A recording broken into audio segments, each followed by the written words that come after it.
Okay, plant party people, don't get too excited. This is a special edition for a couple of reasons. There's a couple things I want to tell you. I haven't done the plant party show for two reasons. One, we've had a couple of frosts, so most of the plants are gone. Two, I got really mad at Facebook, and so I logged out of Facebook. I'm logging in this one time just for you guys. But I am going to continue to do the plant party show. So if you want to see these, you either got to be my friend on Instagram or you got to subscribe to the YouTube channel. I'm out of breath because I walked up the hill to the greenhouse. Because today is a special edition of the plant party show. Because I'm making a shout out to a very important person. Someone who's very special to me and my family. His family is very special to us. And he actually enjoys these things. So, this is for you, Dr. Rob. I don't know if you guys remember, but my husband built this wonderful greenhouse for me so I could keep my plants in the winter. So, we're just gonna go in here and we're just gonna look at one particular plant today. Don't worry, I'll do another episode for the rest of them. So, the one plant that we're going to talk about today is this little guy right here. Well, he's not little anymore. And don't worry about the brown. He's a little bit in shock because he got moved from outside to a greenhouse. But he's fine. Can't you see? He's green at other places. Alright, so this is an aloe plant. And this plant reminds me a lot of Dr. Rob. Dr. Rob is our friend. He goes to church with us, but he is also our vet and takes care of our fur babies. And he's done a lot for us lately. I'll show you one of his great adventures with our fur babies in a minute. But I want you to notice that this guy has some babies. Yes. And Dr. Rob, those babies are yours. I've got to let them get established a little bit more and I will dig them up. And you will have a aloe plant baby. Now, I know you're wondering, well, okay, so what's the significance of aloe? Well, aloe has a lot of healing properties. And Dr. Rob, he does a lot of healing. And I'm going to turn the camera around just for a minute. So not only does Dr. Rob heal and help our fur babies, but he's also very kind. And part of that is healing for us sometimes. When we have,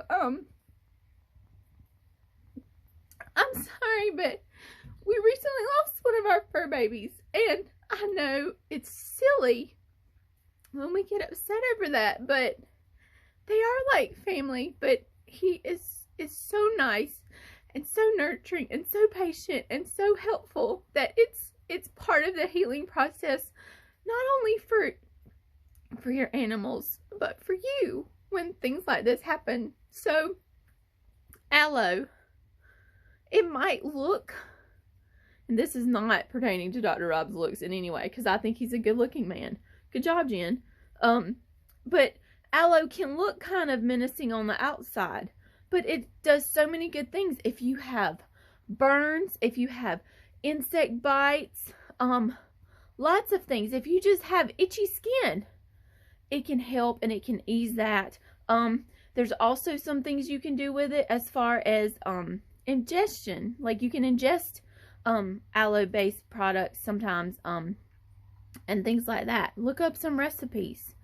But aloe has so many great qualities, and that's why I think of Dr. Rob when it comes to aloe. And like I said before, you will be getting one of the aloe babies. If you do not have an aloe plant, that's one of the things I highly suggest that you get, because again, healing properties, and it helps with all kinds of things. I mean, I will just break off a stem and just rub it on insect bites or sunburns or anything of that nature. And they're easy to take care of. So I know some of you are like, I don't have a green thumb, I'll kill it. No, you won't. It can go without water for a long time. You can forget about it and it will still like you and live. That's also kind of like Dr. Rob. You know, he loves you no matter what. Okay, anyway, I hope everybody has a Merry Christmas again, I'm off Facebook right now. I only logged in to post this one thing. So if you want to know when I have more plant party shows, you're going to have to follow me on Instagram or subscribe to the YouTube channel. Either one, I'm still going to do some. I'm going to come back out to the greenhouse. I'll give y'all a quick preview really quick. There's some of the stuff in the greenhouse, and I know what you're thinking. Some of that looks really green and some of it looks really brown.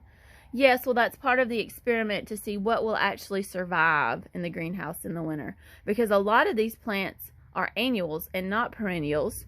And we can talk about the difference in another episode. Anyway, and Merry Christmas. And I hope to get another episode coming soon in the new year. So, bye guys. I told you I would show y'all one of the things, the adventures that Dr. Rob had one of our fur babies. So here he is, the one and only Ghost. So this is Ghost. This is our husky. And if I can get him to look at you, you can actually see what Dr. Rob had to do. Come here, baby. Look. Oh, he's a pirate ghost. Yes, Ghost had to have his eye removed recently. He actually is in much better shape without the other eye. But yes, that's one of our fur babies that Dr. Rob takes care of. He actually likes Dr. Rob, except when he wakes up with a cone on his head. You should ask Dr. Rob about that story, because it's pretty funny. Okay, I'm done. Bye. Ghost, are you a happy boy? Are you a happy boy? Are you a happy boy? Come here. See, he does what he wants.